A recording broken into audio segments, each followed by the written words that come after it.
Isang magandang araw po ng Panginoon sa ating lahat. Sa lahat na nandito sa ating lokal na iglesia sa lugar na to, sa Cainta, at gayon din sa mga kapatiran at mga panauhin natin via live stream.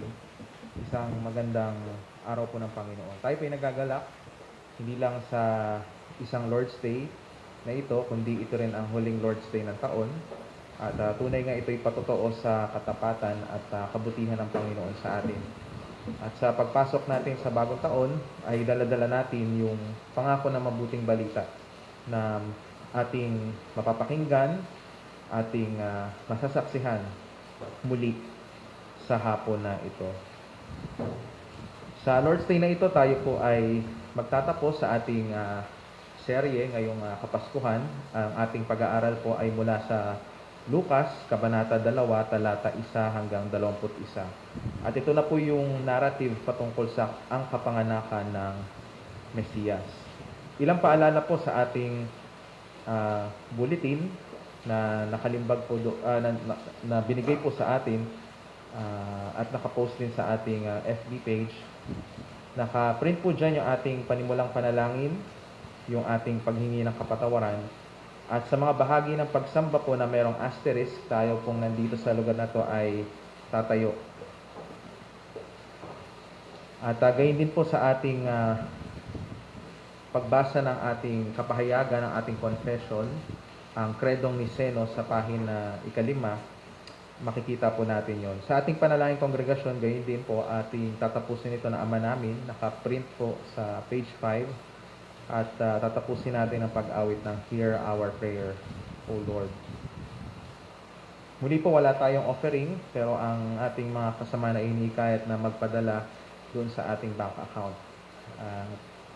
Nakaprint din po sa ating bulletin. Patuloy po natin idulog sa panalangin. Una yung mga kapatid natin at mahal sa buhay, mga kasamahan na mayroong karamdaman, nangihina o nalulumo. Gayun din sa ating mga kapatiran na OFW na hindi natin kasama ngayon dahil sila ay naglalakbay. Ang pag-iingat ng Panginoon at ang provision niya ay sumakanila at sa kanilang mga pamilya. Hindi po sa panahon nito ng crisis, ang patuloy na provision ng Panginoon sa mga naghahanap ng trabaho at gayon sa mga may nahanap na hamon sa kasalukuyan sa kanilang trabaho.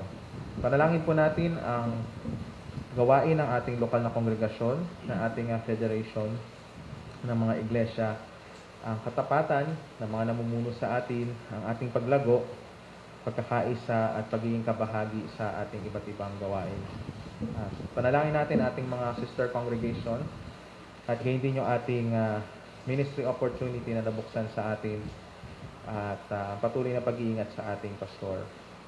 Gayon din po ang patuloy na katapatan at pagpapala ng Panginoon sa mga iglesyang reformado dito sa ating bayan, na tayo po ay magkaroon ng isang tinig dito sa ministeryong ito ng pagpapahayag ng mabuting balita. Pag-iingat ng Panginoon, pagpapala sa buong Iglesyang Laganap sa Universal Church ng Panginoon, lalo po sa mga bahagi ng sanlibutan kung saan inuusig po ang ating mga kapatiran sa pamamagitan ng panggigipit, pang-api, pagkulong at pagpatay. Gayon din po ang tagumpay ng pagpapakalat ng mabuting balita sa bawat sulok ng daigdig. Idulog natin sa Panginoon ang mga lugar sa bayan natin ito at sa buong mundo na dumaranas ng karahasan.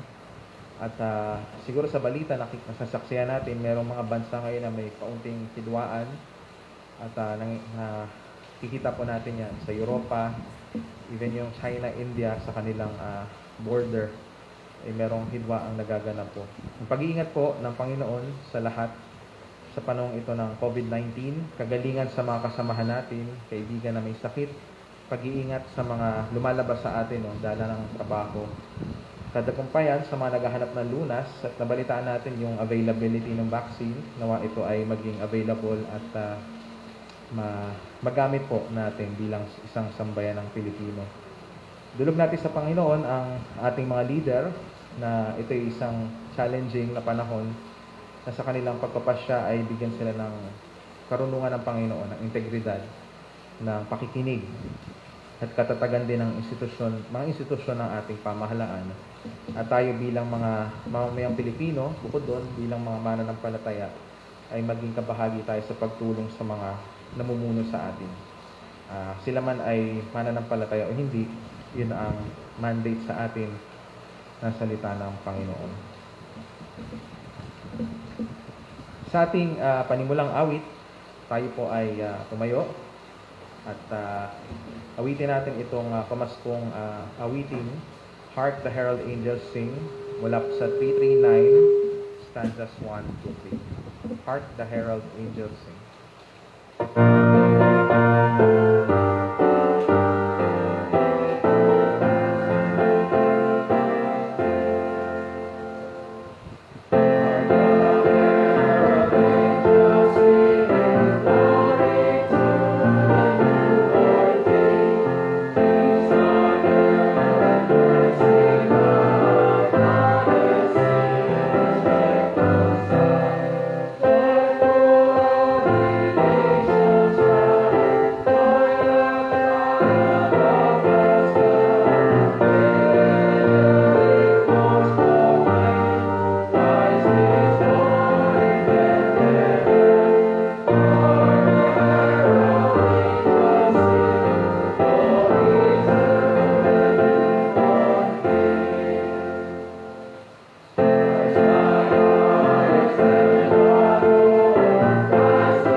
Tulad sinabi kanina ni Elder Albert, tayo nasa huling Lord's Day ng taon na ito. Tayo nagpapasalamat sa Panginoon after almost 9 months na wala tayong worship service, around 9 months. Tayo pa rin iningatan ng Panginoon physically and spiritually. Siya pa rin yung nagpo-provide sa atin. Kaya salamat sa Panginoon na siya ay matapat sa kanyang pangako para sa kanyang mga anak. Ang salita na nakita ni Isaias na anak ni Amos tungkol sa Huda at Jerusalem at mangyayari sa mga huling araw na ang bundok ng bahay ng Panginoon ay matatatag bilang pinakamataas sa mga bundok at itataas sa ibabaw ng mga burol. Ang lahat ng bansa ay pupunta roon. Maraming tao ang darating at magsasabi, halina kayo at tayo umahon sa bundok ng Panginoon, sa bahay ng Diyos ni Jacob, upang turuan niya tayo ng kanyang mga daan at tayo lumakad sa kanyang mga landas, sapagkat mula sa Sion ay lalabas ang tagubilin at ang salita ng Panginoon mula sa Jerusalem. Kanyang hahatulan ang mga bansa at magpapasiya para sa maraming tao at kanilang pupukpukin ang kanilang mga tabak upang maging mga sudsod at ang kanilang mga sibat ay maging mga karit. Ang bansa ay hindi magtataas ng tabak laban sa bansa. O matuto to panang pakikipagdigma. O sambayanan ni Jacob, hali kayo at tayo lumakad sa liwanag ng Panginoon. Ang Diyos na ito na siyang tumatawag sa atin upang siya isambahin na naaayon sa kanyang inihayag sa atin ay siya ang Diyos na pinagmumulan ng ating mga saklolo. Ang ating mga mata ay sa burol ititingin. Ang ating bang saklolo ay saan manggagaling?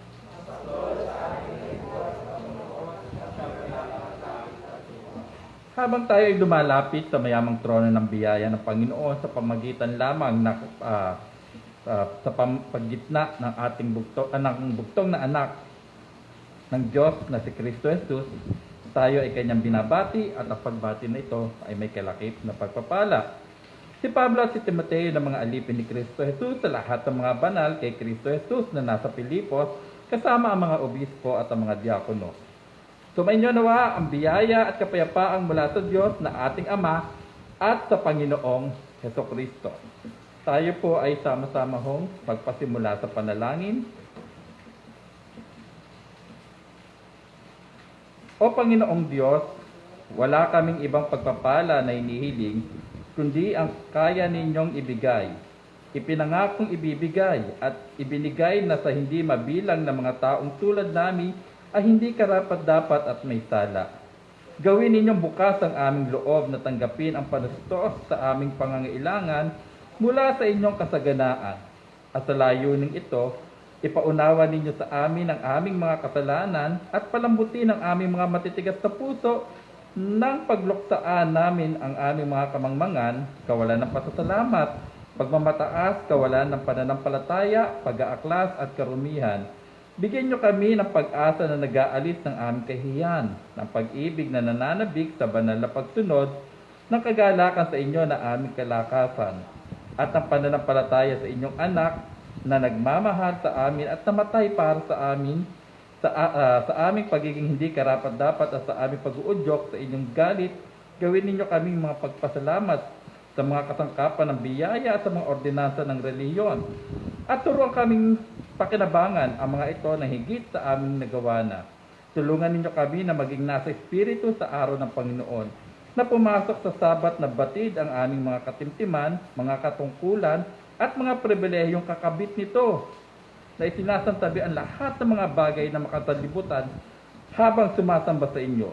Naway mamalas namin ang pagpapala ng mga taong ang kalakasan ay nasa inyo at ang mga puso ay nasa mga daan patungong langit. At ngayon ay buksan natin ang ating mga Psalter hymnan. Tayo ay umawit ng awit ng papuri. Sa number 331, awitin natin stanzas 1 to 3. O come, Emmanuel.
tayong maupo.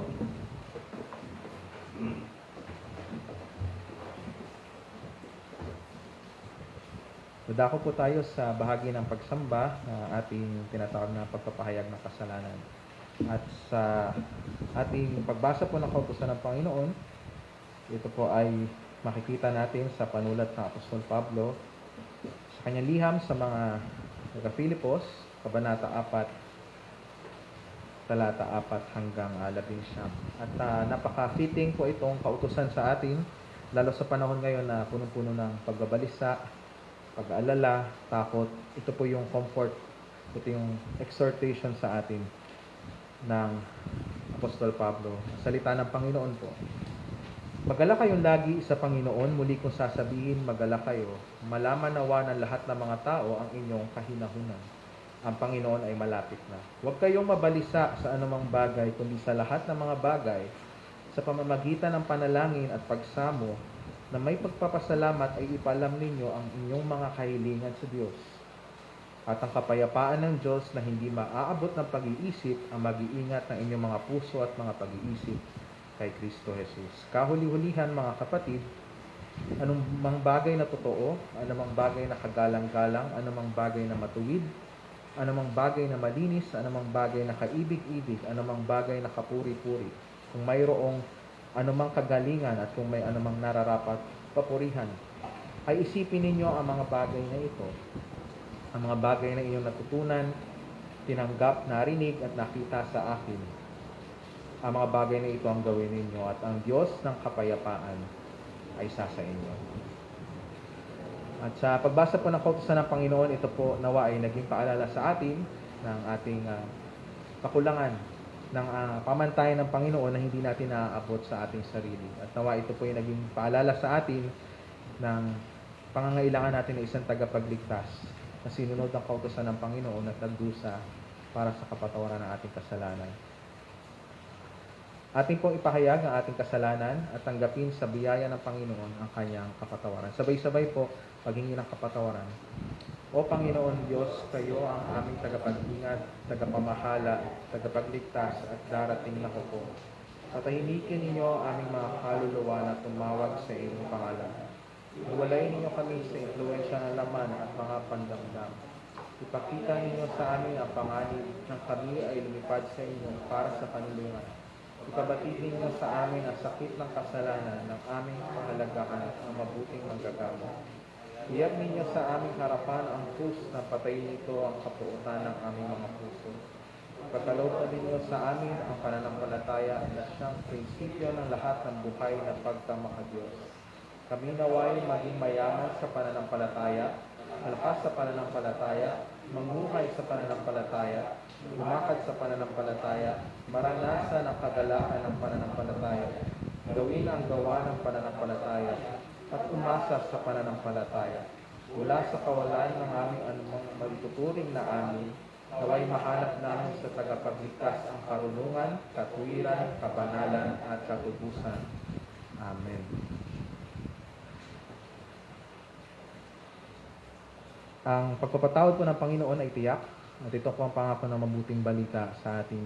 Mula po sa unang Pedro, Kabanata 2, talata 24 hanggang 25, ito po yung isa sa mga pagpapaliwanag, ano ba yung naging pakinabang, bunga sa atin ang ginawa ng Panginoong Hesus sa krus.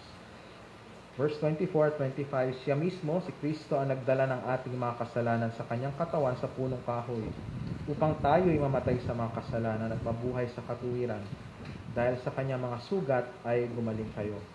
Sapagkat kahit kayo'y tulad sa mga tupang naliligaw, ngunit ngayon ay bumalik na kayo sa pastol at tagapag-alaga ng inyong mga kaluluwa.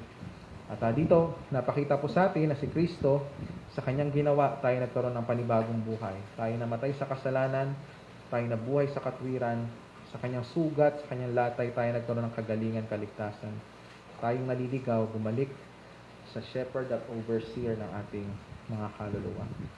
At pagpalain po ang pangalan ng Panginoon sa kanyang kabutihan sa atin. Bilang pasasalamat, tayo po ay muling tumayo at awitin natin itong pamaskong himno, O Come All Ye Faithful, number 341, stanzas 1 to 3.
pagpapahayag po ng ating pananampalataya, tayo ay magpapahayag gamit ang Nicene Creed. At maalala po natin, Nicene Creed, isa itong kapahayagan na nagbibigay diin sa kung sino si Kristo na isang tunay na Diyos. Pakikita din natin, tunay na tao, the God-man, para sa ating kaligtasan. Sa page 5 na ating bulletin, ating ipahayag ang ating pananampalataya. Nawa po sa ating pagpapahayag, ito'y maging paalala sa atin ng mabuting balita, ang kapahayagan ng salita ng Panginoon, ang ating pagkakaisa sa lahat ng mananampalataya, sa lahat ng dako, sa lahat ng panahon, at patotoo din sa mga nasa labas, sa mga hindi mananampalataya, kung ano yung ating pinangangalagaan at pinapahayag. Sabay-sabay po, sumasampalataya ako sa isang Diyos, ang Ama na makapangyarihan sa lahat, tumalang ng langit at lupa, at ang lahat ng mga bagay na nakikita o di nakikita. At sa isang Panginoong Jesucristo, ang bugtong na anak ng Diyos, pinanganak ng Ama bago ang lahat ng sanlibutan, Diyos mula sa Diyos, mula sa liwanag, totoong Diyos mula sa totoong Diyos, bugtong na anak na hindi nilikha, ay isang kalikasan ng Ama.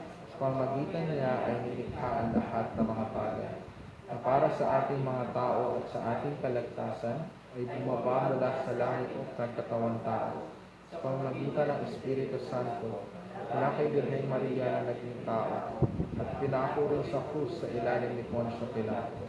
Siya ay nagdusa at inibig at sa ikatlong araw siya ay nabuhay na muli ayon sa mga kasulatan at umakyat sa langit at nakaluklok sa kanang kamay ng Ama at siya ay babalik na may kaluwalhatian panghatulan ang mga buhay at mga patay. Kanyang kaharian ay walang hanggan.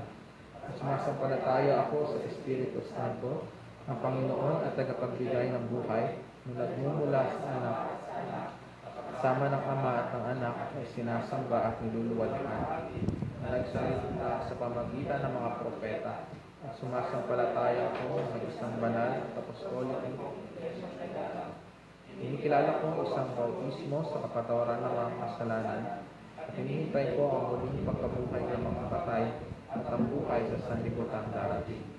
Amen. Tayo pinadako sa panalangin ng kongregasyon at muli po sa pagtatapos ng ating panalangin, sasambitin natin ang The Lord's Prayer sa wikang Filipino. Ama namin sa page 5 at tatapusin natin sa isang awit, Hear Our Prayer, O Lord, sa number 489. Tayo po ay lumapit sa Panginoon sa panalangin. Aming Panginoon, aming Hari, kami po ay lumalapit sa iyong trono ng biyaya. At tulad ng aming pinahayag kanina, sa inyo lamang nanggagaling ang lahat ng aming saklolo, kayo na lumalang ng langit at lupa. At tunay nga Panginoon, sa paglipas ng 12 buwan, bagaman ito'y naging mahirap sa marami sa amin, masakit sa marami sa amin, dala ng banta ng sakit at sa iba't ibang epekto nito sa aming pamumuhay, may isang bagay na hindi nagbago at yun ang iyong katapatan sa amin. At Panginoon, sa kabila ng mga pagsubok na ito, kami po ay nagpapasalamat at itong Lord's Day na ito ay isang paalala ng iyong kabutihan, ng iyong biyaya para sa inyong bayan. At sa paglapit namin, Panginoon, inaalala namin ang iyong pag-alala sa aming aabang kalagayan. At ito po'y kami po'y inyong iniaho at niligtas mula sa aming kasalanan sa pamamagitan ng aming tagapagligtas, ang aming Panginoong Hesukristo na nagkatawang tao para sa amin. At sa aming paglapit, Panginoon, bigyan niyo po kami ng pagpapakumbaba, ng pananampalataya, ng kagalakan, na sa kabila ng anumang nangyayari, ay lagi namin itingin ang aming mga mata kay Kristo, na aming author at finisher ng aming pananampalataya. At Panginoon, sa mga oras na ito, kami po ay lumalapit bilang isang kongregasyon. Nilalapit namin ang aming mga pangailangan, aming mga pagsusumamo, at kami pasasalamat. At kalakip nito ang pangako ng aming nabasa na nasaksiyan kanina, na ibibigay niyo po sa amin ang kapayapaan at mag-iingat sa aming puso at isip kay Kristo Jesus. Muli po kami nananalangin sa mga kapatiran namin at mga kamag-anak, mga kaibigan na may sakit, nangihina, nalulumo, at kailangan ng inyong saklolo. Kay Rob, kay Nato sa kanyang pagsusuri, Pagsama niyo po kay na Sambahayang Villaluz, Sambahayang Tan, kay Sister Pum sa kanyang nalalapit na operasyon. Sa pag-ingat niyo kay na Nanay Remy sa kanyang sambahayan at hindi po sa patuloy na kalakasan ni Nanay Early. Samahan niyo po ang aming mga kapatid na OFW na dala ng kanilang hanap buhay ay hindi namin lagi nakakasama. Bigyan niyo po sila ng kalakasan, ng inyong karunungan. Lalo sa panahon na ito ng pandemya, napakadaling mag-give in sa kalungkutan, sa sense ng isolation. Ngunit Panginoon, kayo po ang laging sumasama sa amin. At bigyan niyo po ng katatagan ng aming mga kapatirang ito, mga ama ng tahanan, kasama din si Brother Edil sa kanyang pag-iisa doon sa South Korea. Bigyan niyo po sila ng provision sa araw-araw, ang sustenance sa kanilang trabaho, ang patuloy niyong pag-iingat sa kanilang mga pamilya, lalo po sa panahon na malayo sila sa kanilang mga pamilya. Panginoon, sa panahong ito kami rin ay lumalapit sa inyo, dinudulog ang aming mga kapatiran na mayroong hamon sa paghahanap ng trabaho, nawalan ng trabaho, may hamon sa paghahanap ng panustos sa pangailangan sa araw-araw. Panginoon, kayo po mag-provide ng kanilang pangailangan. At sa pagpasok ng taon, sa inyong kalooban, sa pagbubukas ng iba't ibang mga hanap buhay, trabaho, sila po ay makahanap ng trabaho na kanilang kailangan. At hindi sa mga may hinaharap na hamon, sa trabaho man yan, sa pag-aaral, sa online learning, at iba't iba pang kaakibat na hamon na dala nito, kayo po Panginoon na maging kalakasan, kagalakan namin. At patuloy kami magtiwala sa inyo, tumitingala hindi sa aming kakayahan, hindi sa kalakasan na nanggagaling lamang sa aming Panginoong Jesus. Salamat po Panginoon sa ministeryo ng church na ito, ng aming CCRC Federation, na every Lord's Day, pwede kaming mag-look forward sa isang pagsamba na ayon sa iyong salita, ayon sa prinsipyo na itinuturo ng iyong salita. Bigyan niyo po ng patuloy na karunungan, katatagan, tibay ng loob, mga leader ng aming mga iglesia, aming mga pastor, mga elder, mga deacon. Samahan niyo rin po ang aming mga pamilya, mga ama sa tahanan, mga ina sa tahanan, ang aming mga anak at iba naming mga bisita na ito pong aming lingguhang gawain ay pagpalain niyo at ito'y maghatid po ng kaligtasan sa mga hindi pa nakakasumpong nito at kalakasan at comfort sa inyong mga anak. Pagpalain niyo po ang paglago, ang aming pagkakaisa at patuloy na pakikibahagi sa gawain ng mga miyembro ng bawat kongregasyon. Sa panahon na kami po ay nalulungkot, nag-aalala, at maraming iniisip, nawa po ang inyong salita po na aming naririnig linggo-linggo, ang patuloy naming maging saligan, aming maging panglaw at ilaw sa aming lalakaran. At mga Panginoon, palagi tulungan niyo kaming magtiwala lagi sa inyo, tumawag sa inyo, at hanapin ang saklolo sa amin sa araw-araw mula sa inyong kanang kamay kung saan nakuluklok ang aming Panginoong Jesus. Pagpalain niyo po ang gawain sa aming mga kapatiran sa Imus, sa Malolos, at yung aming ministry opportunity na nabuksan para sa Pasig upang maging kabahagi sa pagtataguyod ng isang iglesia ayon sa iyong salita. Samahan niyo po ang aming pastor, ang kanyang sambahayan, sa kanyang pagdadrive, sa kanyang pag-travel, sa kanyang pag-aaral, sa kanyang pangunguna sa iglesia na ito, na kanya inyong pinagkaloob na kawan bilang inyong under shepherd, at nawa ay itong salitang kanyang pinapahayag ay laging maging salita ng buhay sa mga makakarinig, at gamitin po ninyo upang maitanim yung salita, especially sa aming mga anak, na sila din sa inyong sovereignty ay tumawag sa inyong pangalan at tumanggap ng mabiyayang pagliligtas ninyo. Tulungan niyo po kami, bawat isa sa amin, na maging matapat sa aming tungkulin, sa aming pagtawag. Ito man ay sa aming trabaho, obligasyon sa pamilya, sa aming mga kaibigan, kamag-anak, bilang mga mag-aaral. At kami po ay bilang isang kongregasyon, bilang isang pamilya na inyong tinawag sa lugar na ito ay lumago sa biyaya at sa kaalaman ng aming Panginoong Jesus na nagligtas sa amin. Dalangin namin, Panginoon, ang patuloy na gawain ng reformasyon sa aming bayan, na tunay nga, Panginoon, na bagaman ito'y naganap, may 500 taon ito na nakalipas, ang kagandahan ng Ebanghelyo na pinangaral ng mga nauna sa amin ay hindi nagbabago, at ito'y nananatiling relevant sa bawat taon, bawat salinlahi, may pandemya man o wala. Ito po ang tanging kailangan ng lahat ng makasalanan. Pagpalain niyo po ang gawain ng mga kapatiran naming Reform, sa iba't ibang bahagi ng sanlibutan sa Luzon, sa Visayas, sa Mindanao. Pag-iingat po ang inyong kalakasan at panusto sa pangailangan sa mga kapatiran namin sa mga manggagawang ito.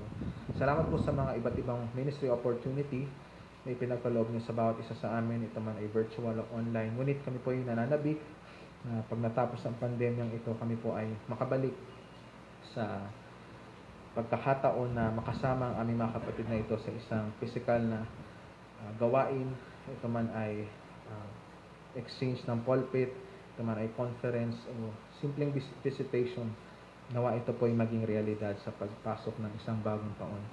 Samahan niyo po ang aming mga kapatiran din, itong One Holy Catholic Apostolic Church na aming pinahayag.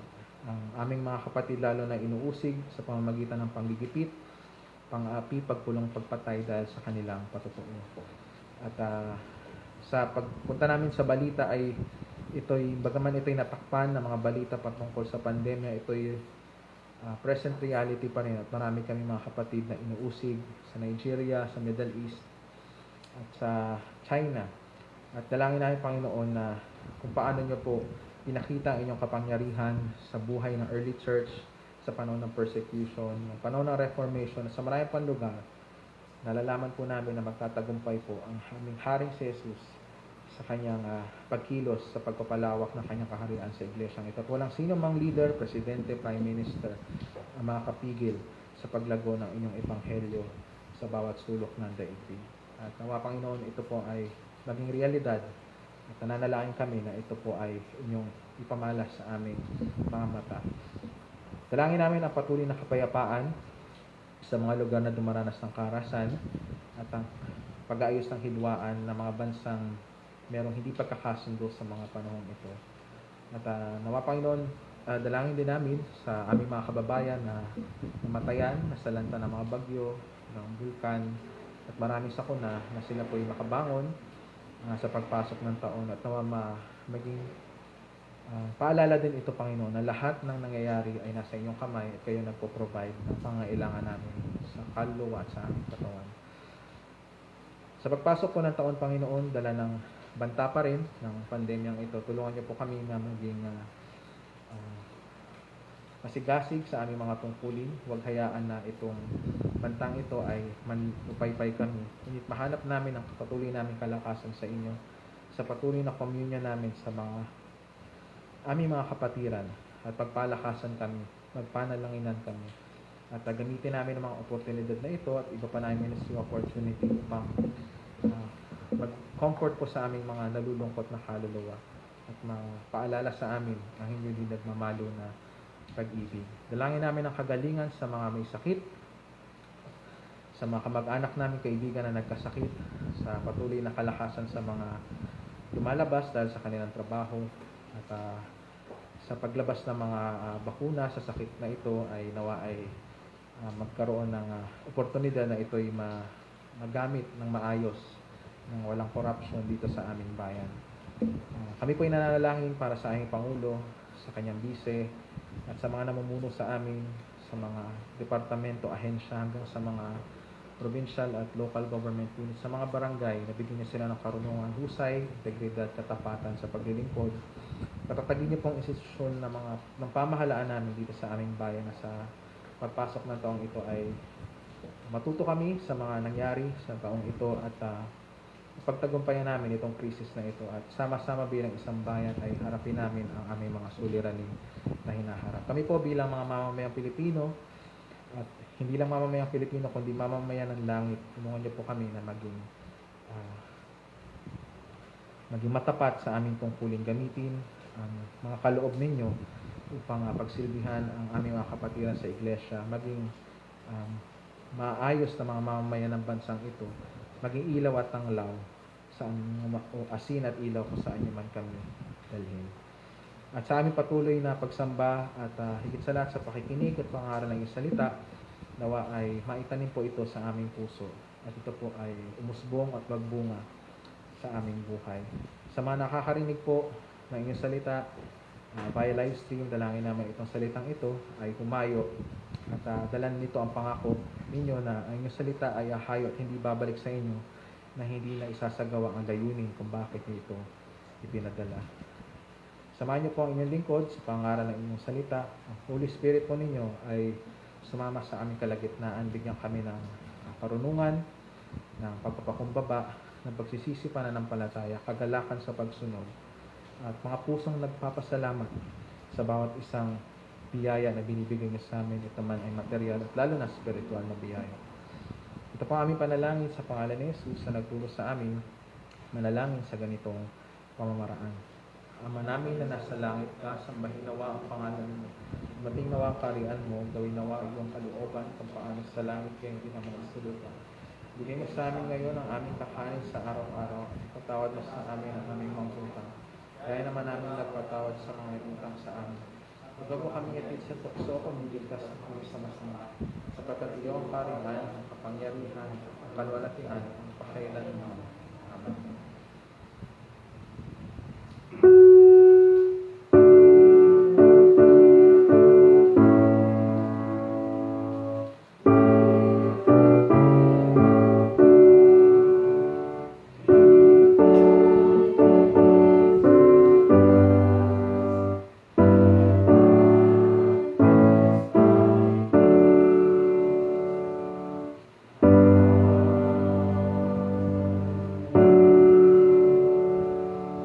Tayo po tumayo sa pagbasa ng salita ng Panginoon.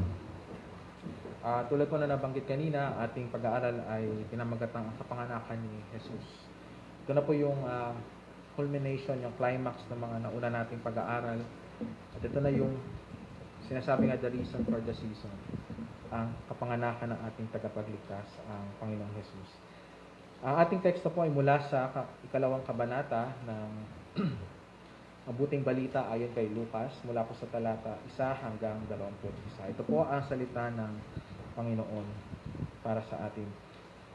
Na mga araw na iyon ay lumabas ang isang utos mula kay Augusto Cesar upang magpatala ang buong daigdig. Ito ang unang pagtatala na ginawa nitong si Quirino ay gobernador sa Syria. Pumunta ang lahat upang magpatala, bawat isa sa kanyang sariling bayan. Umahon din si Jose mula sa Galilea, mula sa bayan ng Nazareth, patungo sa Judea sa lungsod ni David na tinatawag na Bethlehem, sapagkat siya ay mula sa sambahayan at lipi ni David, upang magpatalang kasama ni Maria na kanyang magiging asawa, na noon ay malapit ng mga anak. Samantalang sila'y naroroon, dumating ang panahon ng kanyang panganganak. At kanyang isinilang ang kanyang panganay na anak na lalaki, binalot niya ito ng mga lampin at hiniga sa isang sabsaban sapagkat walang lugar para sa kanila sa bahay panuluyan. Sa lupaing iyon ay may mga pastol ng tupa na nasa parang na nagbabantay sa kanilang kawan sa gabi. Tumayo sa tabi nila ang isang anghel ng Panginoon, at ang kalwalhatian ng Panginoon ay nagliwanag sa palibot nila. At sila'y lubhang natakot.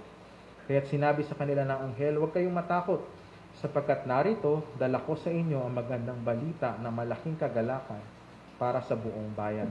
Sapagkat ipinanganak sa inyo ngayon sa lungsod ni David ang isang tagapagligtas, na siya ang Kristo, ang Panginoon. Ito ang magiging palatandaan ninyo, matatagpuan ninyo ang isang sanggol na balot ng lampin at nakahiga sa isang sabsaban. At biglang sumama sa anghel ang isang malaking hukbo ng langit na nagpupuri sa Diyos at nagsasabi, luwalhati sa Diyos sa kataas-taasan at sa lupa'y kapayapaan sa mga taong kinalulugdan niya. Nang iwan sila ng mga anghel patungo sa langit, sinabi ng mga pastol sa isa't isa, pumunta tayo ngayon sa Bethlehem at tignan natin ang nangyaring ito na ipinaalam sa atin ng Panginoon. At sila'y nagmadaling pumunta at kanilang natagpuan sina Maria at Jose at ang sanggol na nakahiga sa sabsaban. Na makita nila ito, ipinaalam nila sa kanila ang mga sinabi tungkol sa sanggol na ito. At lahat na nakarinig nito ay namangha sa mga bagay na sinabi sa kanila ng mga pastol. Verse 19, subalit iningatan ni Maria ang lahat ng mga salitang ito na pinagbulay-bulay sa kanyang puso. Pagkatapos ay bumalik ang mga pastol na niluluwalhati at pinupuri ang Diyos dahil sa lahat ng kanilang narinig at nakita ayon sa sinabi sa kanila. Makaraan ng 8 araw, dumating ang panahon upang tuligin ang bata. Tinawag siyang Jesus, ang pangalang ibinigay ng anghel bago siya ipinaglihim sa sinapupunan. Palain po ng Panginoon ang pagbasa ng kanyang salita. At sa ating awit ng paghanda, awitin natin ang Silent Night, Holy Night, Day 42, stanzas 1 to 3.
Ay pa yung makaupo.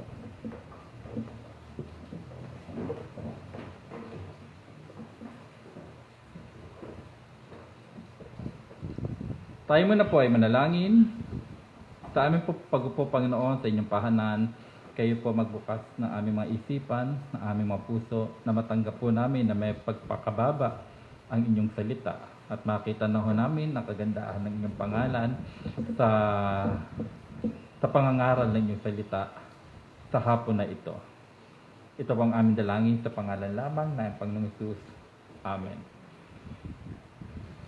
Ngayon ay narito na tayo sa ating pagtatapos na ating sermon series sa kapanganakan ng Mesiyas. Nakita natin kung paano i-prepare yung kapanganakan ng ating Panginoon ayon sa salaysay ni Lucas. Sinimulan natin sa pagpapahayag ng anghel kay Maria sa paghayag kay Maria. Ando doon yung pinag-aralan natin sa kapanganakan din, forerunner of Jesus Christ, kapanganakan ni John the Baptist, and then sa prophecy ni Zechariah. Gayon din naman ngayon ay eto na yung pinakahihintay ng mundo, ang kapanganakan ng Mesiyas.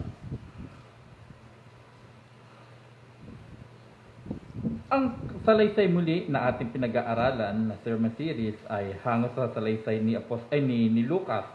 Nakilala natin siya na isang physician o doctor at isa rin siya na historian. Kaya naman siya rin ang masasabi natin na kauna-unahang church historian. Kasi sa mga modern na church history, pag kumuha tayo ng mga book, isang pasada nito, laging sinisimulan doon sa ministry of Jesus Christ doon sa Galilee. From Galilee hanggang ito ay makarating sa atin. Yan. At makakabasa na rin tayo ng iba't ibang mga church history, part of the church history of the 2000 story of the church, ay makakabasa tayo naman ng mga particular period dito sa 2000 story from Galilee hanggang sa kalalagayan natin. At muli, kung makakuha tayo ng mga sambuong church history na as a summary, isang pasada, ito ay lagi sinisimulan sa Galilee. Kaya siya yung kauna-una natin, maunawaan natin na isang church historian. Dahil pagkatapos niya isulat yung kanyang ebanghelyo, itong Gospel of Luke, ay kanya naman isinulat itong Book of Acts as dire-diretso na istorya na nagsimula sa naman dahil na natapos sa pag-akyat ni Jesucristo yung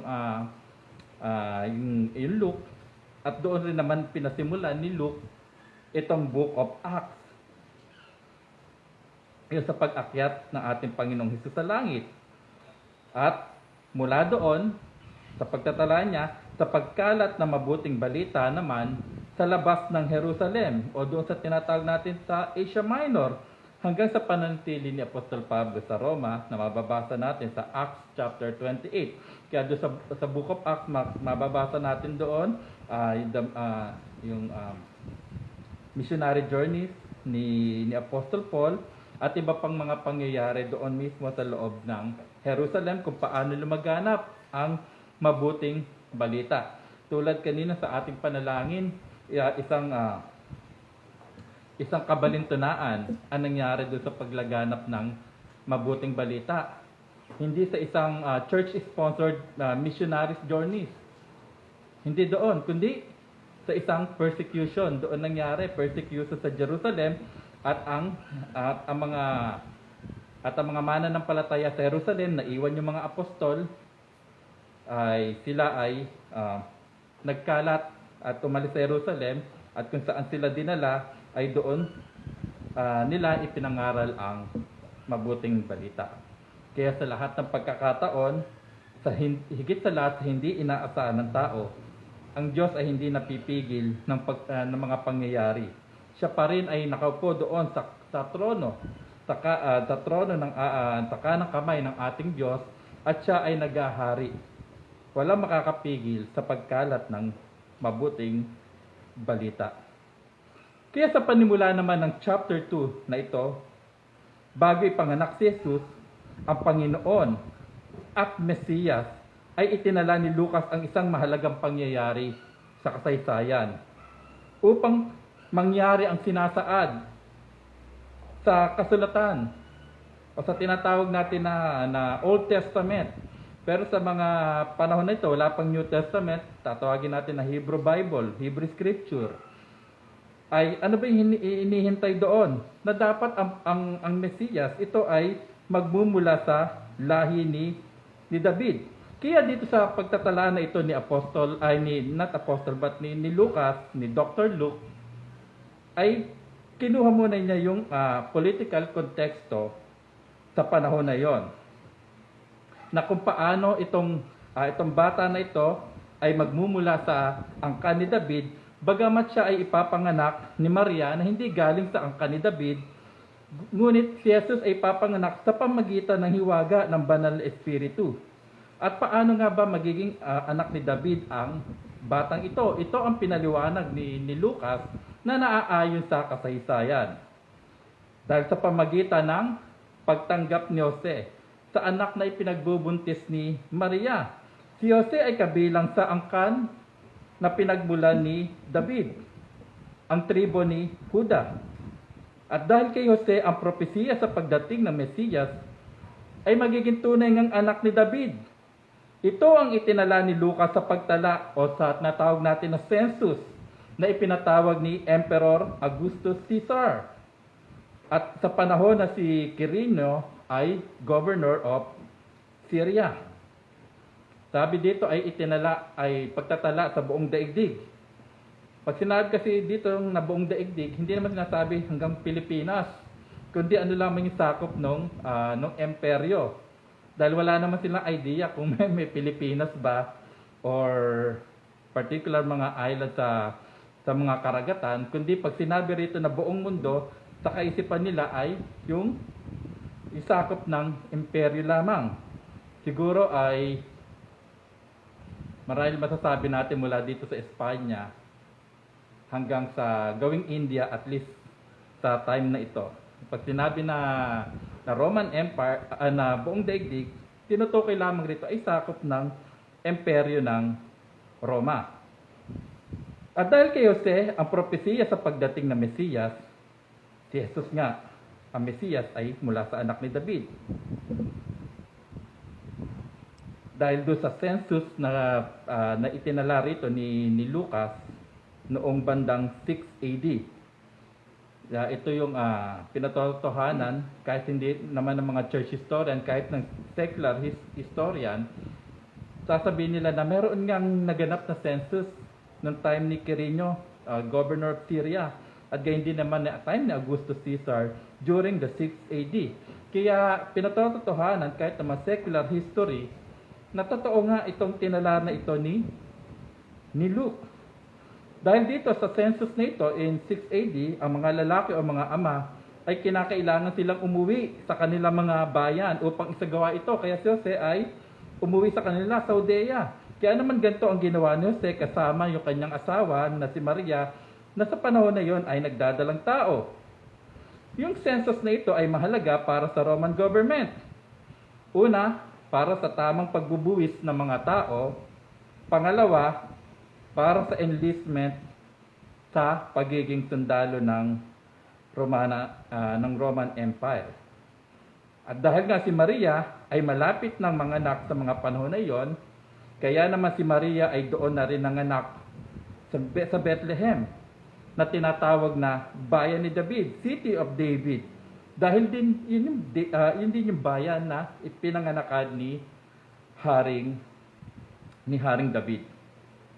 Kaya sa pamagitan ni Jose, sa pamagitan din to ng national census na pinatawag ni Augustus Caesar, natupad nga ang hinihingi ng propesiya na ang Mesiyas sa New Testament tinatawag natin na ang Kristo, ito ay anak ni David, magmumula sa angkan ni David. Basahin natin muli ang talatang 6 hanggang 7. Nung sila ay nasa Bethlehem, samantala sila'y naroon, dumating ang panahon ng kanyang panganganak, ni Maria, at kanyang isinilang ang kanyang panganay na anak na lalaki. Binalot niya ito ng mga lampin at iniga sa isang sabsaban, sapagkat walang lugar para sa kanila sa bahay panuluyan.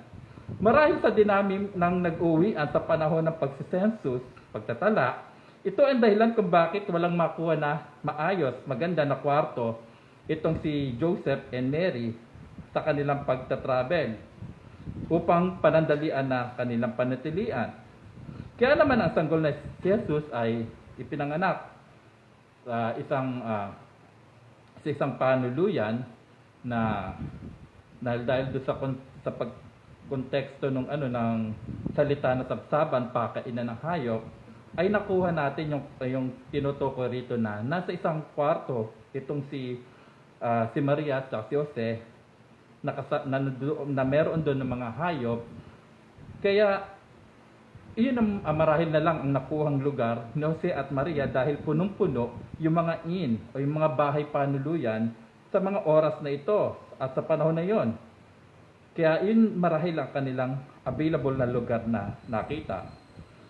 Sa kabila ng debate kung anong klase bang inn yung kanilang tinutuluyan. Ito ba ay 2 floors na sa baba yung mga hayop at nandoon sila sa ibabaw at yung sabsaban ay inakyat na lang doon para higaan, or isang bungalow type na nandoon na kasama nila yung mga hayop sa isang lugar na iyon na doon rin nanganak si Maria. Sa kabila ng mga debate na ito, ang pinapakita sa atin dito ay hindi anong klase bang inn yun. Kundi pinakikita sa atin dito sa salaysay na ito ay yung kababaan ng panganganak o paglabas, pagdating ng Mesiyas, yung pagdating ng Kristo, the humility of this Messiah. Na itong Mesiyas na ito, ang siyang hinirang, the anointed one, yung pinaka-translation to, the anointed one, ay hindi ipinanganak sa isang magarbong lugar, isang magarbong ospital, kundi sa isang sabsaban. Marahil sa isang lugar na tinanggihan ng mga nag-uwian na ay ayaw namin dyan dahil kulungan ng mga hayop yan eh. Kaya yun din ang naging available na lugar dahil maraming tumanggi doon. Kaya sino ang tumanggap ngayon nun? Itong si Jose at si Maria. Kung babalikan natin ang unang sermon natin sa series na ito, sa pagpili ng Diyos na ipianganak ang Mesiyas mula sa mahirap na mag-asawa at walang halaga o walang di pinapansin na rehiyon. Itong Galilee, na dito magmiministeryo, dito lalaki ang Mesiyas na ito. Kaya sa kapanganakan, sa pagdating ng Mesiyas, sa pamagitan ng hindi mayaman na pamilya na mag-asawa, pinanganak sa sabsaban, and then lalaki sa Nazareth, sa rehiyon ng Galilee, ito yung hindi inaasahan ng mundo. Kaya paano tatanggapin ng mga tagapagturo ng kautusan si Jesucristo? Kaya laging madalas ang nagiging pagtawag kay Jesucristo ay yung association niya kay Joseph, son of carpenter, son of Joseph. And at one point, when tumatawag ating Panginoon Jesucristo sa kanyang mga disipulo, sila pa ay nagtatawanan na anong magandang bagay ang manggagaling sa Galilea. Hindi sa inaasahan ng mundo ang pagdating ng The Anointed One, the Messiah. Ito ay nakakagulat dahil ang kanyang pagdating ay hindi ayon sa batayan ng mundo. Hindi ayon sa kanilang standard. Dahil ang pagdating ng Mesiyas ay hindi sa nararapat para sa isang hinirang, hindi para sa isang tagapagligtas, ang tagapagligtas ng sanlibutan. Gaano pa kaya tayo ating malaman na ang Mesiyas nung ipanganak ay inihiga siya sa isang sabsaban? Dahil nga sa wala nang pwedeng mahigaan pa ang Mesiyas.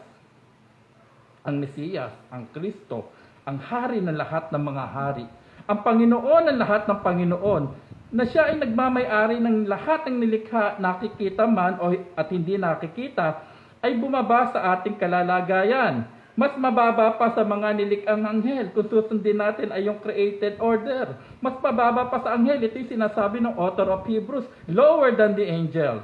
Hinubad niya ang karapatan na dapat ay nasa kaniya, alang-alang sa mga makasalanang tao na naghihintay ng kanyang pagtutubos. Sa kanyang pagdating, tulad ng ating inawit, it was truly a silent night. Maybe we can maririnig lamang natin ay sound of yung kaluskos ng mga hayop. Sa pagdating ng Mesiyas, ng Panginoon, ng Kristo, wala siyang rockstar treatment. Walang tunog ng trumpeta na eto na ang Mesiyas, eto na hinihintay natin tagapagligtas. Walang mga tao na nagkakagulo upang siya ay masilayan at mabigyan ng papuri. Kung ilalagay natin sa ating konteksto ang kapanganakan ni Jesus, ito ay hindi na-post sa social media para mag-attract na maraming attention. Kung ito man ay i-post mo sa social media, baka walang makakuha ng likes. Kasi the Messiah, the King of Kings, the Anointed One, ipinanganak sa isang manger. Kalokohan yan. Paano ang isang royal king ay papanganak sa isang manger? So, dito magagarner ng likes and heart. Sa pagdating ng Mesiyas, hindi pinagkakaguluhan ng media upang magkaroon ng isang magandang balita. Kaya sa room na pinanganakan ng ating Panginoon, ay walang ibang ingay tayo na maririnig. Maliban na lamang kay Maria, kay Jose na nandoon, at sa mga kaluskos ng hayop na kasama nila. Kaya ang Mesiyas na ito ay hindi isang narcissist na naghahanap ng approval ng mundo. Hindi siya addict sa likes, kundi sa pagsunod sa kalooban ng Ama na hanapin at iligtas ang mga nawawala sa pamamagitan ng kanyang pagkababa, sa kanyang pagsunod sa kalooban nito hanggang sa kamatayan sa krus. Hindi siya dumating sa mundong ito upang tumanggap, kundi upang magbigay. Nang sa gayon, sa kanyang pagbibigay, tayo ay magkaroon ng buhay. Kaya naman sa trajectory ng ating sermon, ito ay from humility to humility. Nakita natin ang kababaan ng Mesiyas nang siya ay dumating sa mundong ito. At ang unang binalitaan ng balitang ito ay ang mga pastol. Doon sa kanilang abang kalalagayan. Hindi ito ibinroadcast sa mga mayayaman o sa mga maimpluwensya, kundi sa mga umaasa sa kanilang pag-aalaga sa mga tupa upang sila ay mabuhay. Kaya ganito ang sumunod na pangyayari.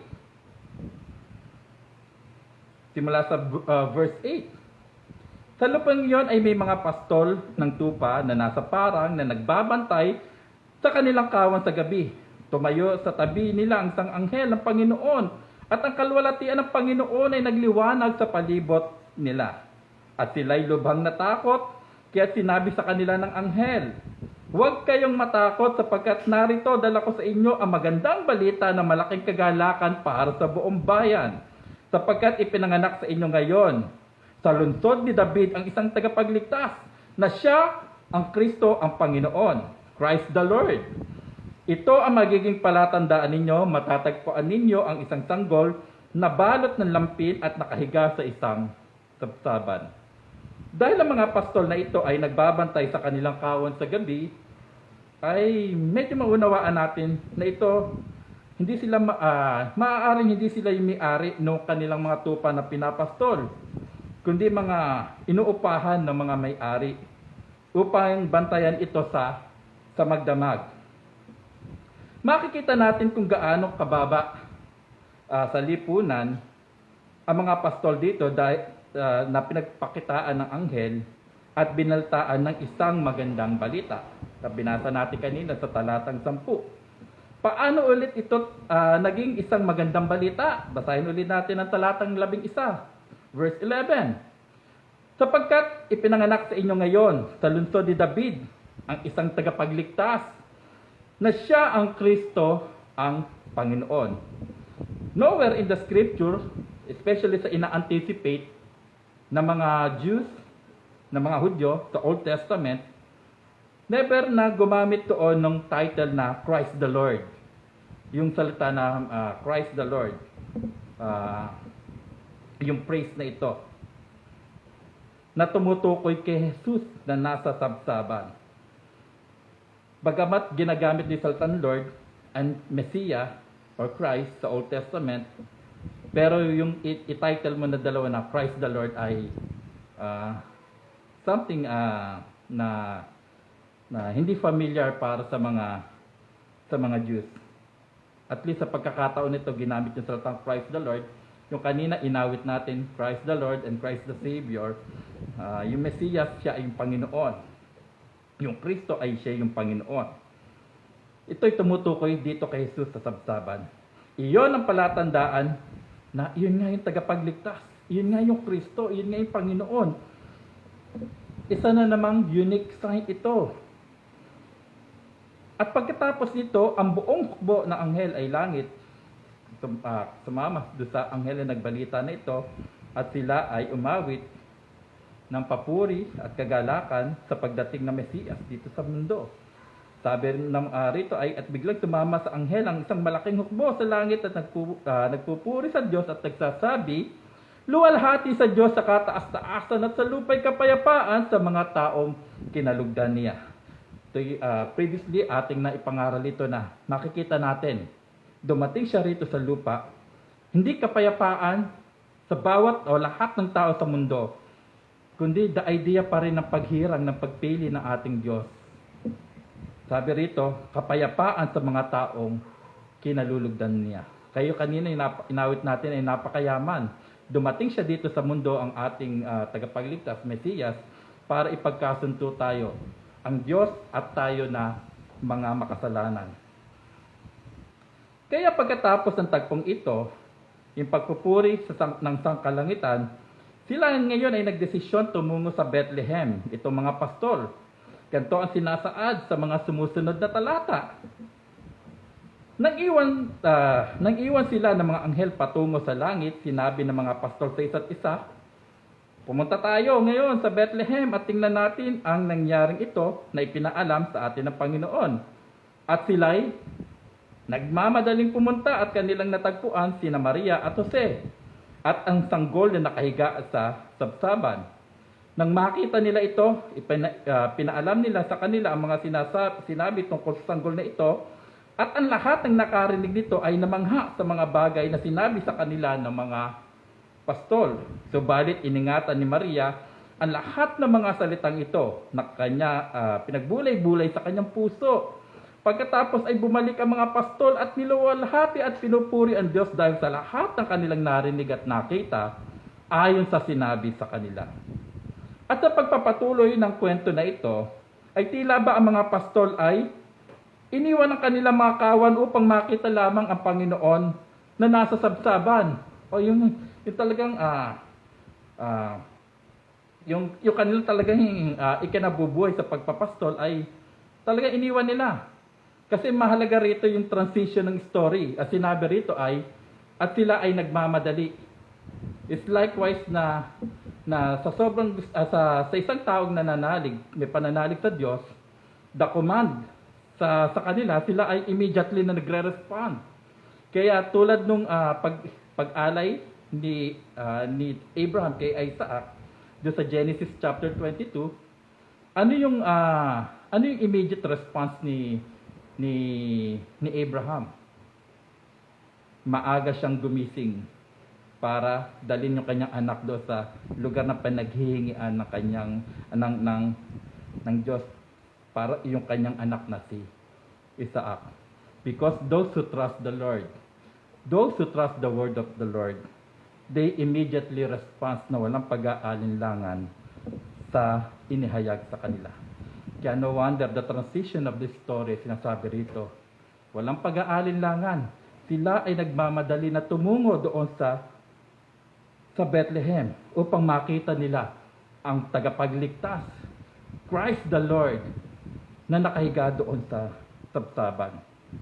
Sa kanilang isipan na ang magandang balita, ang mabuting balita na kanilang narinig, ito ang pinaka-superior sa lahat. Ito ang pinakahigit sa lahat, na handang iwan ang lahat ng kanilang pinapahalagahan at pinagkakaingat-ingatan alang-alang sa mabuting balita. Bakit nila ginawa ulit iyon? Dahil sa kanilang pananalig. Dahil nauunawaan nila na tama ang mga anghel. Dahil ito ang isinasaad sa propesiya.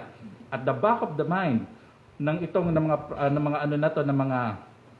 mga pastol na ito, paano nila nakumpirma na totoo sinasabi nito?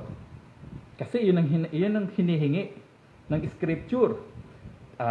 Sinabi ni Propeta Mika 5:2, ngunit ikaw, Bethlehem sa Ephrathah, na maliit upang mapabilang sa mga angkan ng Huda, mula sa iyo ay lalabas para sa akin ang isa na nagiging pinuno sa Israel, na ang pinagmulan ay mula ng una, mula ng walang hanggan. Dahil iyon ang sinasabi ng scripture. Kaya nung ako'y gumagawa ng thesis, sa bachelor thesis ko, dahil ang aking thesis ay Matthew chapter 2, ay napunta ako rito sa shepherd na ito dahil ay idea ko sa mga shepherds na ito ay mga Gentiles. Sabi sa akin ng advisor ko, paano mo nasabing ano yan? Paano mo nasabing mga Hentil yan at hindi mga Hudyo? O nga pala, wala naman sinabi na Gentile or Jews. Pero makikita natin impliedly rito, nauunawaan nila kung ano yung sinasabi sa kasulatan. Kaya ano yung sinasabi sa atin na ito? Pag tayo nakapakinig ng pangangaral at salita ng Panginoon, be like Berean. Tama ba ang sinasabi nito? Ito ba ay nakasaad sa inihayag sa atin ng Panginoon? At kung hindi ito nakahayag, kung may nangangaral na hindi nakahayag sa salita ng Panginoon, ang sinasabi ni Apostol Pablo, tulad sinasabi niya sa mga taga-Galatia, let them be a curse. Pagkasumpain niyo sila, iyon ay ibang mabuting balita at hindi iyon mabuting balita. Sila ay mga Hudyo dahil binalita sa kanila dahil ito ay hindi na bago sa kanila. Hindi bago sa kanila itong sinabi ng mga anghel na ito. Kaya sinabi pa rin ni Apostol Pablo, di ba sa mga taga-Galatia, kung meron mang anghel mula sa langit at bumaba sa inyo at nangaral ng ibang mabuting balita, pagkasumpain nyo. Ano ginamit doon? Something strange, a creature ay dumating even sa inyong harapan ay na iba doon sa revealed scripture ay i-reject nyo siya. Huwag niyo silang pagkasumpain ninyo, huwag kayong makinig sa kanila. So, here, angels ang bumaba at sa kanila yung nag-prophesy at naunawaan nila na totoo ang sinasabi na ito because ito ang nakasulat sa kasulatan. Doon natin makikita ang kalagahan of the written or revealed scripture to check do sa ating mga nakikita, sa ating mga naririnig, kung ito nga ba ay nakalagay sa kasulatan o sa kapahayagan ng Panginoon sa atin.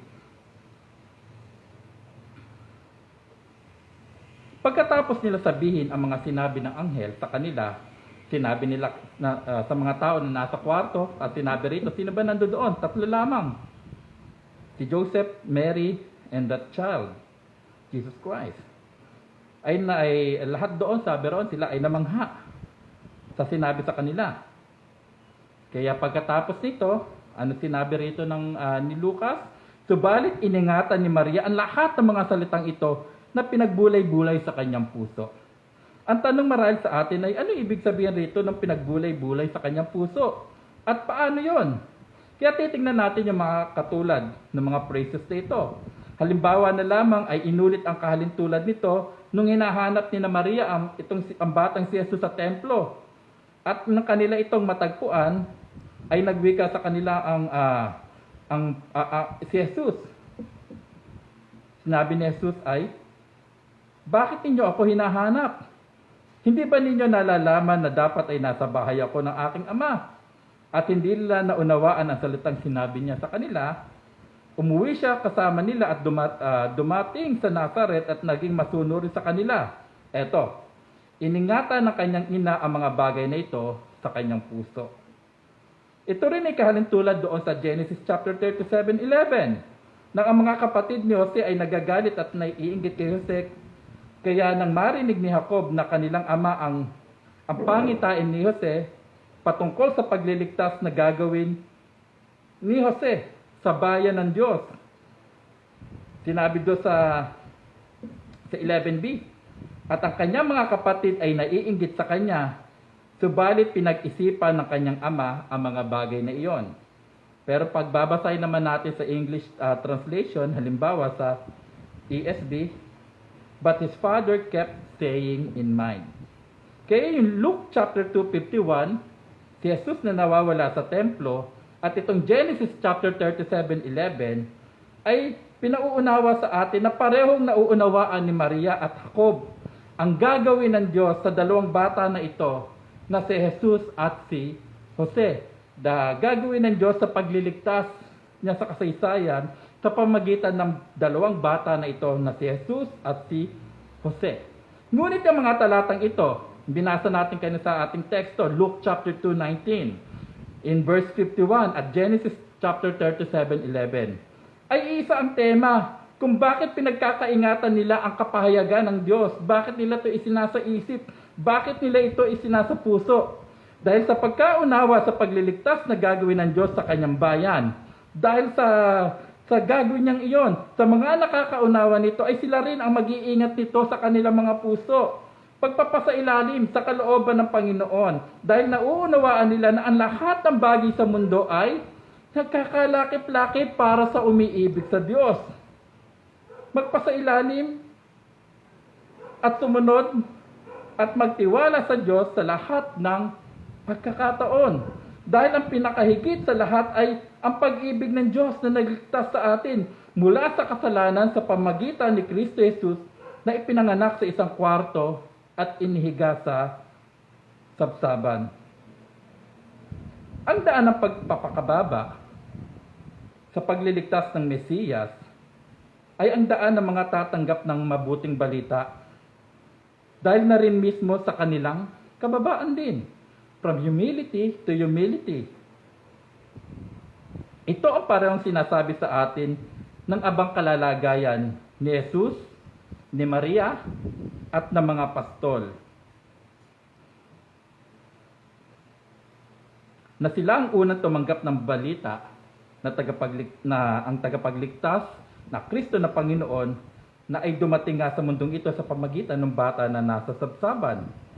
At sa pagdating ng Mesiyas na ito Ito yung tinatawag natin ng inaugurasyon ng pagdating ng kaharian ng Diyos dito sa lupa, sa pagdating ng ating Panginoong Hesus. Ang kaharian ng Diyos ay narito na.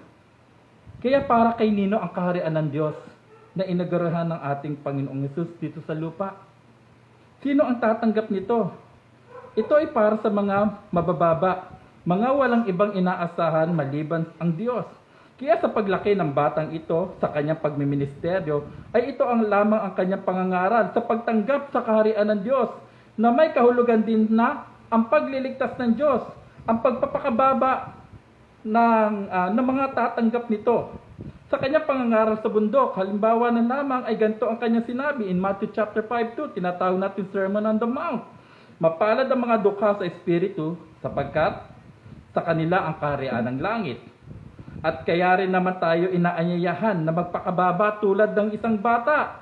Sa Mateo chapter 19:14, at ito rin ay in-account ni Luke in 18:16. Hayaan ninyo ang mga maliliit na bata at huwag ninyo silang pagbawalang lumapit sa akin, sapagkat sa mga tulad nila nauukol ang kaharian ng Diyos. Mga minamahal, tunay nga ba tayo ay natagpuan ng biyaya ng Diyos gaya ng mga bata? Nauunawaan ba natin ito? Sa pagkatanggapan natin nito ay nagdudulot sa atin upang tayo ay magluwalhati at magpuri sa Diyos, gaya ng tugon ng mga pastol nang sila ay bumalik sa kanilang pagpapastol. Tulad ng mga bata na nakapailalim sa pamamahala ng kanilang mga magulang, lubos na nagtitiwala sa kanila at sumusunod sa kanilang kalooban upang sila ay makapagbigay sa kanila ng kasiyahan. Iyon din dapat tayo, hindi one time, kundi sa araw-araw itulad ng mga bata na nagtitiwala at sumusunod sa kalooban ng ating Amang nasa langit. Kaya naman tayo mismo, ang ating mga sarili, ay nagiging handog na buhay. Sa harapan ng Panginoon, sinasabi ni Apostol Pablo sa Roma 12, kasiya-siya sa harapan niya. At ang saklaw ng kwentong ito ay natapos sa pagtutuli sa anak ni Maria, na ayon sa hinihingi ng kautusan. Kanilang ang sinunod ang sinabi ng anghel nang siya ay pangalanan na Jesus. The obedience ni Mary and likewise Joseph to sa sinasabi nung the messenger ng anghel. Hindi lang sila sumunod sa messenger, kundi kanilang obedience sa kautusan ng Diyos ay kanilang isinagawa. Si Maria at gayon din naman ang mga pastol, ang kanilang pananalig sa Diyos ay nagdulot ng kanilang pagsunod sa pinag-uutos sa kanila. Kaya sino ang mga tunay na may pananalig? Sino ba ang mayroong tunay na pananampalataya? Walang iba kundi ang mga handang sumunod sa kanila, sumunod sa Panginoon.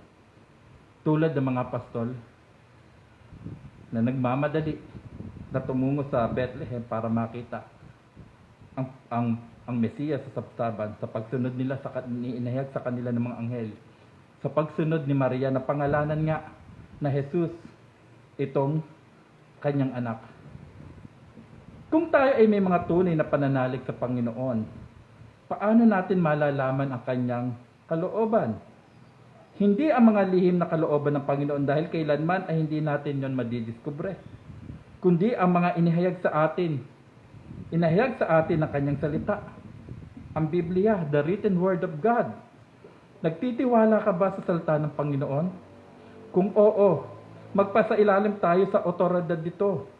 Sa lahat ng pagkakataon, hayaan natin ito ang magbigay ng direksyon sa ating lakarin. Dahil iyon ay ilawan sa ating mga paa. Ang salita niyang ito at liwanag sa ating landas.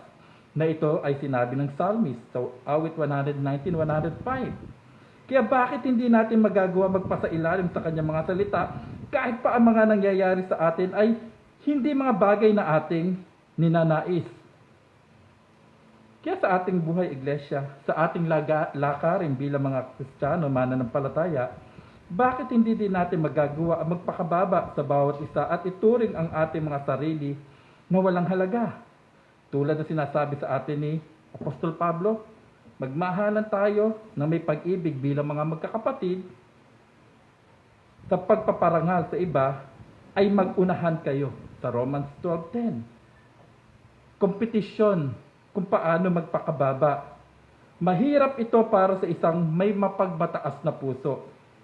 At imposible rin ito sa mga hindi na bago o binago ng mabuting balita.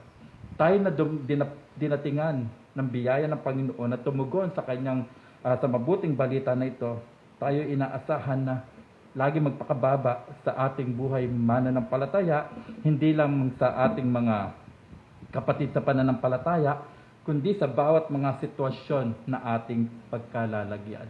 Ito ang tanda ng tayo nga ay mga anak ng Diyos na tunay na nagtitiwala at handang sumunod sa Kanya. Tayo po ay manalangin. Aming dakilang Diyos, Amang makapangyarihan sa lahat, salamat po sa inyong salita na aming narinig mula sa inyong humility, patungo sa aming humility, nakita ho namin ang iyong mayamang biyaya. Salamat po Panginoon dahil ang daan ninyo ay hindi yung daan na tinutunguan ng mundo, kundi hiwalay sa mundo, at kaya kami rin ay nagpapasalamat dahil hindi nyo kami hinayaan na tangayin ng kaisipan ng mundong ito, filosofiya ng mundong ito, kundi inakay nyo kami Panginoon upang maintindihan ho namin, maunawaan ho namin ang mayamang biyaya ninyo sa pamagitan ng inyong bugtong na anak na si Kristo Jesus, ang Kristo, ang Panginoon, na minsan siya ay nanahan o nahiga sa sabsaban na hindi nararapat sa Kanya, ngunit sa kanyang pagnanais ni Panginoon na sumunod sa inyong kalooban, mabigyan kayo ng karangalan, ay hinubad niya ang lahat ng karapatan na dapat sa Kanya para mabigyan kayo ng kalwalhatian, at sa pagbibigay sa inyong kalwalhatian, kami naman ay maligtas. Kaya sa panahon na ito, ang buong mundo ay sineselebrate Panginoon ang Christmas. Sa katunayan, both Christians and non-Christians ay sineselebrate ito Panginoon. Kaya kami pa rin ay nagpapasalamat sa inyo dahil binigyan kami ng season na ito na magamit ho namin na maipangaral Panginoon kung ano ba ang pinakadahilan kung bakit merong Christmas. Dahil pagdating ito ng Mesiyas, ang Kristo na Panginoon, na siya ang kinakailangan ng sanlibutan, na siya ay dumating hindi para enjoy ang mga worldly pleasure sa mundong ito, kundi upang maghirap at mamatay sa krus para sa katubusan sa aming mga kasalanan. Sa kanyang paghihirap at kamatayan, kami ay magkaroon ng buhay. Kaya kami tuloy nagpapasalamat sa inyo sa pangangaral ng inyong salita every Lord's Day, at gayon din naman sa aming naging series sa salaysay ni Luke sa pamagitan ng kapanganakan ninyo. At mas lalo naming nauunawaan, tulad ni Maria, ay lagi ho namin naiingatan ang inyong salita sa aming mga puso, at ano man yung aming pinagdadaanan, aming pa rito pananatilihin sa aming mga puso sa pamagitan ng inyong biyaya. Kahit ano man mangyari sa amin, ay nandoon kami mayroong pag-asa na magaganap completely the consummation of your salvation, kung saan ang lahat ay magiging bago sa kalwalhatian, na kami ay makakarating at makakarating doon kahit anong hirap ang aming dinadaanan sa mundong ito. Ito pong aming dalangin sa pangalan lamang ng Panginoong Jesus. Amen. Tayo po ay tumayo. At sa pag-awit naman ho natin ng awit ng pagtatalaga, ay atin humbuksan ang ating mga Psalter hymnal sa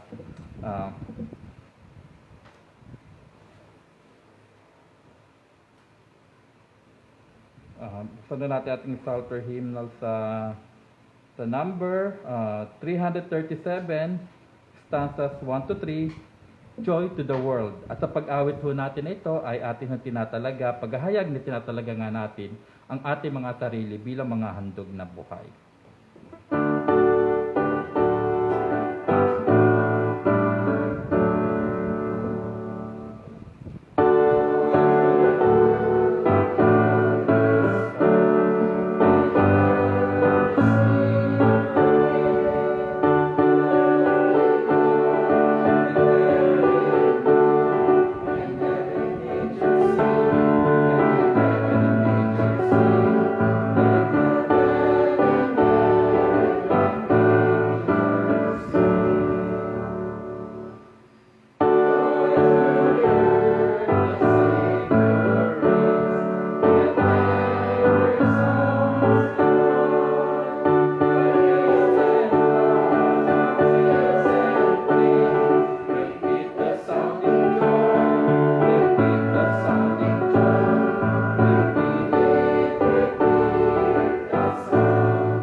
Mga minamahal na kapatid, sa pananampalataya, tanggapin ninyo ang basbas ng ating Panginoon. Tanggapin natin ang kanyang mayamang biyaya sa pamagitan ng kanyang bugtong na anak na si Kristo Jesus, ang pag-ibig ng Diyos, ang pakikiisa, pakikipisa ng banal na Espiritu ay patuloy na sumaatin magmula ngayon at magpakailanman. Amen.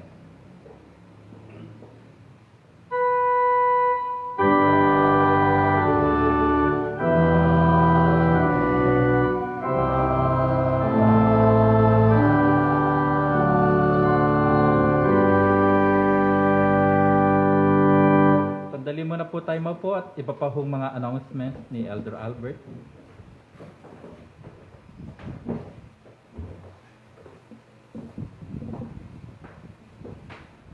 Ilang paalala lang po no, bago ang ating paglisan at pagtatapos. Patuloy natin ilapit sa Panginoon sa panalangin yung mga prayer items po natin. No? And gamitin natin yung ating FB chat kung meron tayong mga pangailangan, mga nais ipanalangin. At gayon din po yung ating bank account para sa ating offerings. We recommend na ito ay going online to reduce din yung risk ng transmission para mas bilang pag-iingat din. At pangatlo ay antabayanan lang natin yung ating FB page for announcements no sa ating mga activities, at saka meron tayong weekly post about scripture at sa catechism at iba pa. So i-promote natin and i-promote din natin. That's our way of